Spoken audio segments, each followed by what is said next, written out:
Resonance से मैं Devesh Gupta, faculty social science. आज देखें हम जिस पेपर को डिस्कस करने जा रहे हैं स्टूडेंट्स, वो एसएससी मेंस का जो पेपर है उसे हम लोग डिस्कस करेंगे। और यहाँ बहुत स्पष्ट मैं आपको क्लियर कर देता हूँ, जो एसएससी मेंस का पेपर है उसमें जिन क्वेश्चंस को हम लोग डिस्कस करने जा रहे हैं, तो एसएससी मेंस का ये जो पेपर है उसमें जिन क्वेश्चंस को हम लोग डिस्कस करने जा रहे हैं उनमें एक तो हम लोग इस वाले पार्ट में जो है हिस्ट्री के क्वेश्चंस कवर करेंगे और साथ में किसके क्वेश्चन कवर करेंगे, बायोलॉजी के। तो दो पार्ट हम लोग यहाँ पर कवर कर रहे हैं, एक तो हिस्ट्री के क्वेश्चंस को भी हम कवर करेंगे जो आए हुए हैं, और बायोलॉजी के जो क्वेश्चंस हैं जो एग्जाम में पूछे गए, एसएससी मेंस में पूछे गए, उनको भी यहाँ पर कवर कर रहे हैं। तो उसी संदर्भ में जो सबसे पहला क्वेश्चन यहाँ पर मैंने लिया है, यहाँ एसएससी सीजीएल में वो जो 2 मार्च की शिफ्ट का पेपर है, 2 मार्च को जो मेन पेपर हुआ उसमें जनरल अवेयरनेस में जो क्वेश्चंस पूछे गए उनमें देखिए गए हु कंपोज तबाकत ए नासिरी। तो यहाँ पर देखिए तबाकत ए नासिरी के बारे में पूछा जा रहा है, तबाकत ए नासिरी इन दिल्ली सल्तनत पीरियड। तो देखो उन्होंने प्रश्न में क्लियर कर दिया, ये जो बुक है वो कब की है, वो दिल्ली सल्तनत पीरियड की है, दिल्ली सल्तनत के काल की है। तो कुल मिलाकर ये पुस्तक के बारे में जो आपको कहा जा रहा है वो खुद ही प्रश्न में दे रहे हैं, दिल्ली सल्तनत के काल की पुस्तक है। तो कहीं ना कहीं स्टूडेंट के लिए एक हेल्पिंग पॉइंट होता है कि ये किस काल की पुस्तक है, तो अनुमान लगाने में आसानी होती है। देखिए हसन निजामी का नाम इन्होंने यहाँ दिया है, अमीर खुसरो का नाम इन्होंने यहाँ दिया है, मिनाज उल सिराज का नाम यहाँ पर दिया है, जियाउद्दीन बर्नी का नाम दिया है। तो सबसे पहले तो अगर हम लोग बात करें तबाकत ए नासिरी के बारे में बात कर रहे हैं, तो ये तबाकत ए नासिरी नामक जो पुस्तक लिखी गई है, जो तबाकत ए नासिरी नामक पुस्तक है, जब हम इसकी बात कर रहे हैं तो यहाँ पर देखिए ये कब की किससे से संबंधित है। एक तो ये दिल्ली सल्तनत के समय से संबंधित है, और दिल्ली सल्तनत के समय पर ये जो पुस्तक लिखी गई तबाकत ए नासिरी नामक जो पुस्तक है जो लिखी गई, इसका जो विषय दिया गया है स्टूडेंट, इसका जो विषय दिया गया है वो क्या दिया गया है, इसमें इस्लाम जगत का जो विस्तृत इतिहास है, इस्लाम जगत का विस्तृत इतिहास, तो इस्लाम जगत का विस्तृत इतिहास इस पुस्तक के अंदर दिया गया है। इस्लाम जगत के विस्तृत इस्लाम इतिहास को, उसकी हिस्ट्री को, इस्लाम की हिस्ट्री को इसमें वर्णन किया गया है। तो दिल्ली सल्तनत के दौरान जब ये पुस्तक लिखी गई तो इस पुस्तक का जो राइटर है उसकी हम जब बात कर रहे हैं तो उसने इस पुस्तक को किस भाषा में लिखा था स्टूडेंट, उसने इस पुस्तक को फारसी भाषा में लिखा था। फारसी भाषा में जो पुस्तक लिखी गई जिसका नाम तबाकत ए नासिरी है, ये पुस्तक किसके द्वारा लिखी गई, मिनाज उल सिराज के द्वारा लिखी गई। और इस पुस्तक को उसने, वो जो दिल्ली सल्तनत का शासक है, और दिल्ली सल्तनत का जो शासक है, जो दिल्ली सल्तनत में सुल्तान है, उसको नासिरुद्दीन महमूद को उसके द्वारा ये समर्पित की गई थी। तो यहाँ पर जिस पुस्तक की हम लोग बात कर रहे हैं, यहाँ पर जिस पुस्तक में तबाकत ए नासिरी की बात कर रहे हैं, वो समर्पित की गई थी दिल्ली सल्तनत के गुलाम सुल्तान नासिरुद्दीन महमूद को समर्पित की गई थी। तो बताइए ये जो पुस्तक है यहाँ पर हम जो पढ़ रहे हैं तबाकत ए नासिरी, ये पुस्तक किसके द्वारा लिखी गई, तो इसका आंसर क्या होगा, मिनाज उल सिराज के द्वारा लिखी गई। तो हम अगले प्रश्न के ऊपर आते हैं जो इस एग्जाम में एसएससी मेंस में आपका 2 मार्च की शिफ्ट में पूछे गए। अगले क्वेश्चन की तरफ हम लोग बढ़ रहे हैं। अब देखिए ये जो क्वेश्चन है यो इतिहास विषय से ही संबंधित है। यहाँ पर भीमबेटका की बात की जा रही है, Bhimbetka and noted site of the Palaeolithic period. तो यहाँ पर वो बात कर रहे हैं पुरापाषाण काल की एक प्रसिद्ध स्थल की बात कर रहे हैं, भीमबेटका की बात कर रहे हैं। भारत के किस राज्य में स्थित है, तो बहुत अच्छे स्टैटिक जीके टाइप क्वेश्चन है, हम हिस्ट्री से भी कह सकते हैं और स्टैटिक जीके टाइप भी क्वेश्चन कह सकते हैं। को कुछ इंपॉर्टेंट साइट्स के बारे में पूछना, वो कहां पर और किस राज्य में स्थित है। तो यहाँ पर जो राज्यों के ऑप्शंस दिए गए भीमबेटका के बारे में, उनके बारे में डिस्कस करने से पहले मैं आप लोगों को यहां पर ये बताना चाहूंगा, ये जो भीमबेटका है इसके बारे में कुल मिलाकर ये जो भीमबेटका ये क्या है, ये शैल आश्रय हैं। और अगर इन शैल आश्रयों की बात की जाए तो ये कब के हैं, ये पाषाण काल के हैं, तो पुरा पाषाण काल के ये शैल आश्रय हैं। तो कुल मिलाकर भीमबेटका का नाम हमने पढ़ा। भीमबेटका के अंदर आखिर इनकी इंपॉर्टेंस क्या है, उसका जो विषय है, वहां पर जो ये चित्र मिलते हैं, वहां पर जो चित्र मिलते हैं, नृत्य के चित्र मिलते हैं स्टूडेंट, यहाँ पर वहां पर किस प्रकार के चित्र मिलते हैं, शिकार के चित्र मिलते हैं। तो नृत्य के, शिकार के इत्यादि के चित्र यहाँ पर मिलते हैं। भीमबेटका की जो शैल आश्रय हैं, भीमबेटका के जो शैल आश्रय हैं स्टूडेंट, यहाँ जो ऑप्शन दिए गए, बिहार दिया गया है, उत्तर प्रदेश दिया गया है, राजस्थान दिया गया है, मध्य प्रदेश दिया गया है। स्टूडेंट इसका आंसर क्या है, भीमबेटका की गुफाएं कहां पर हैं स्टूडेंट्स, वो मध्य प्रदेश में है। तो आपको भीमबेटका तो एक जाना माना स्थल है, आपके एसएससी मेंस में ये क्वेश्चन पूछा गया तो सीधा सीधा एक अच्छी एडवांटेज है, और सीधा सा एक बहुत सिंपल क्वेश्चन पूछा गया, भीमबेटका की गुफाएं किस राज्य में स्थित हैं। तो कुल मिलाकर पुरापाषाण काल की जो गुफाएं हैं वो मध्य प्रदेश में स्थित है, जो मैंने आपके लिए यहां पर उसका आंसर बताया है। अब देखेंगे अगले क्वेश्चंस पर हम लोग बात कर रहे हैं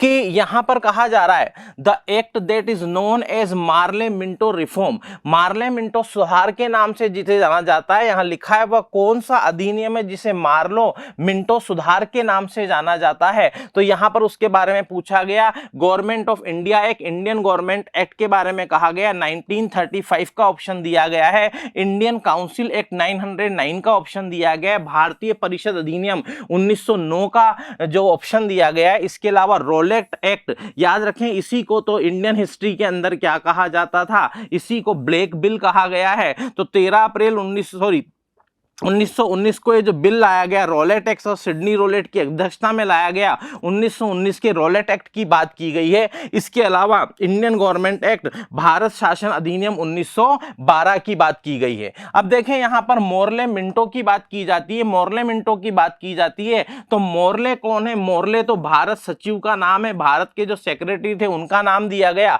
और यहां जो मिंटो की बात की जा रही है वो किसकी बात की जा रही है, गवर्नर की बात की जा रही है। तो सचिव और गवर्नर के दोनों के नाम पर मोर्ले मिंटो रिफॉर्म इसको कहा जा रहा है। मोर्ले मिंटो रिफॉर्म जब आया तो आपको मैं इसका विषय बता देता हूं। इसका जो विषय था वो क्या था, वो इसका जो विषय था, उसका जो सबसे महत्वपूर्ण विषय था वो था ब्रिटिश प्रशासन के अंदर, ब्रिटिश प्रशासन में भारतीयों की भागीदारी, ब्रिटिश प्रशासन के अंदर भारतीयों की भागीदारी आंशिक रूप से बढ़ गई थी। तो ब्रिटिश प्रशासन में भारतीयों की भागीदारी इस सुधार के द्वारा, मार्ले मिंटो सुधार रिफॉर्म एक्ट के द्वारा बढ़ गई थी। तो भारतीयों की भागीदारी ब्रिटिश प्रशासन के अंदर बढ़ जाना, ये जो एक्ट कहलाता है ये भारतीय परिषद अधिनियम 1909 कहलाता है। तो भारतीय परिषद अधिनियम 1909 जो आया उसे मार्ले मिंटो सुधार अधिनियम भी कहा जाता है। तो 1909 का यह अधिनियम आपका आंसर है। तो आपके लिए अगले क्वेश्चन की तरफ हम लोग बढ़ रहे हैं। यहां पर जो नेक्स्ट क्वेश्चन है उस पर बात कर रहे हैं हम लोग। अब देखें कुल मिलाकर जब हम लोग बात कर रहे हैं यहां पर, यह भी बायोलॉजी से पूछा गया क्वेश्चन है। मैंने आपको पहले ही कहा था हिस्ट्री और बायोलॉजी के क्वेश्चंस को हम यहां पर डिस्कस करेंगे। अब देखें इन्होंने पहला जो ऑप्शन दिया है उस पर बात कर रहे हैं। यहां पर बात कर रहे हैं which of the following was the first B vitamin discovered in 1897। तो कुल मिलाकर यहां पर बी विटामिन के बारे में बात की गई है। तो बी विटामिन के बारे में जब बात की गई है तो सबसे पहले यहां पर एक नाम फोलेट दिया गया है। फोलेट देकर के कहीं ना कहीं कंफ्यूजन है, ये नाम प्राय कहीं दिया नहीं जाता है। तो आपको मैं बता दूं ये जो फोलेट है ये वही तो है जिसे हम लोग स्वाभाविक रूप से फोलिक एसिड के रूप में जानते हैं। और फोलिक एसिड के रूप में इस विटामिन का नाम क्या है, विटामिन B9। तो कुल मिलाकर जब हम बात कर रहे हैं यहां पर विटामिन्स की, तो ये जो सबसे पहला ऑप्शन दिया है फोलेट दिया है, फोलेट की जब बात कर रहे हैं इसे क्या कहा जाता है, विटामिन B9 कहा जाता है। अब देखें यहां पर बायोटीन की बात की जा रही है। तो जो बायोटीन की बात की जा रही है ये कौन सा विटामिन है, विटामिन B7 है। विटामिन B7 कौन सा है, आपका नंबर 2 पर जो दिया गया है बायोटीन दिया गया है।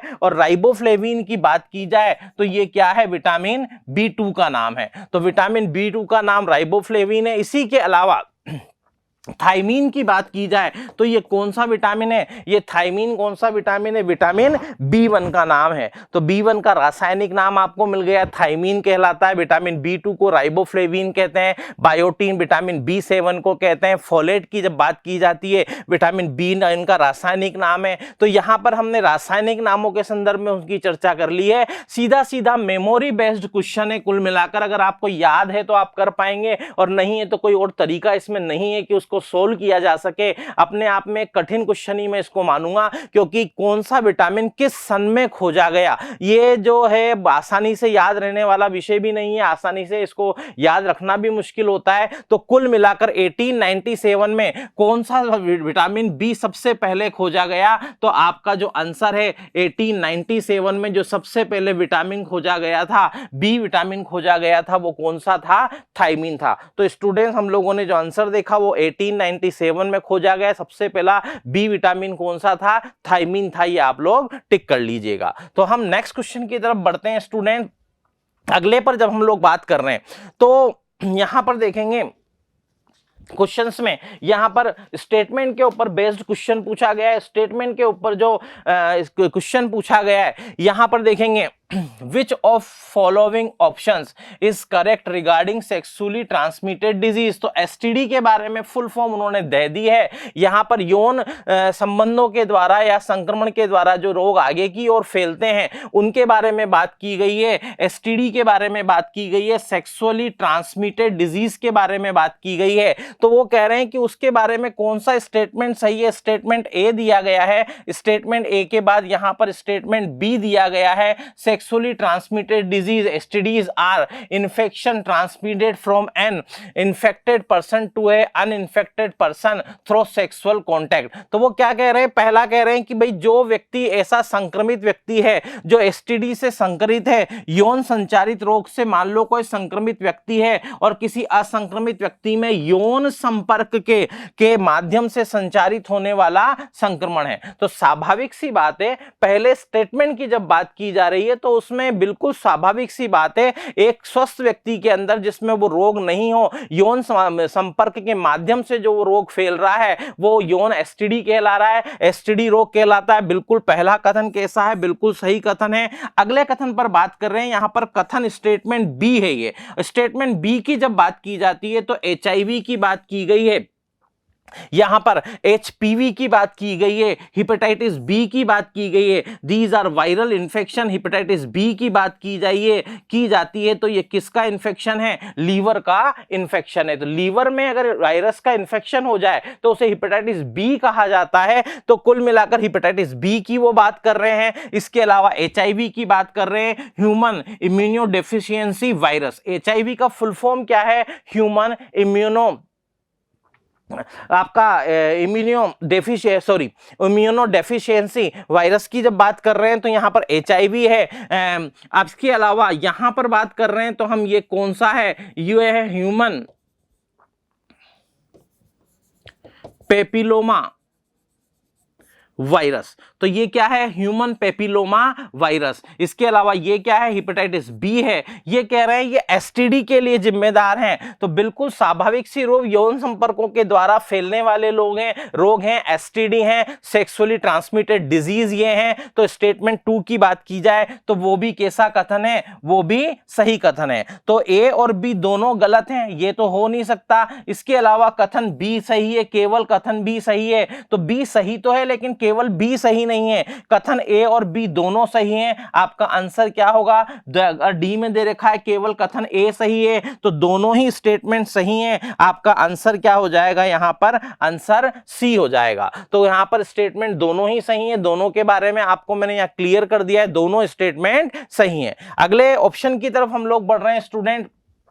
तो यहां पर देखेंगे ये कहीं ना कहीं ड्रग्स से लिया गया क्वेश्चन है, ड्रग्स वाले टॉपिक से लिया गया है। हम कहें बायोकेमिस्ट्री का क्वेश्चन है तो बिल्कुल वाकई में, और एक टफ क्वेश्चन भी डाला गया है जिसमें कहीं ना कहीं बायोकेमिस्ट्री विषय से लिया गया, ड्रग्स के ऊपर बेस्ट क्वेश्चन ले लिया गया। What do you call the type of drugs. तो यहां पर टाइप ऑफ ड्रग की बात की गई है, किस प्रकार की औषधि की बात कर रहे हैं वो लोग, किस प्रकार की औषधि है that mimic the natural messenger by switching on the receptors. Receptors. तो कुल मिलाकर वो क्या बात कर रहे हैं, उस औषधि की बात कर रहे हैं। उस औषधि को क्या कहते हैं, जो यहां पर प्राकृतिक संदेशवाहक, तो कुल मिलाकर प्राकृतिक संदेशवाहक की कॉपी करती है और उससे ग्राही को, रिसेप्टर्स को सक्रिय कर देती है। तो यहां पर एंटी डिप्रेसेंट की बात की गई है, यहां पर डिप्रेसेंट की बात की गई है, यहां एगोनिस्ट की बात की गई है, एंटी एगोनिस्ट की बात की गई है। तो कुल मिलाकर ऐसी ड्रग्स, जो यहां पर आपका जो आंसर होगा वो कौन सा होगा,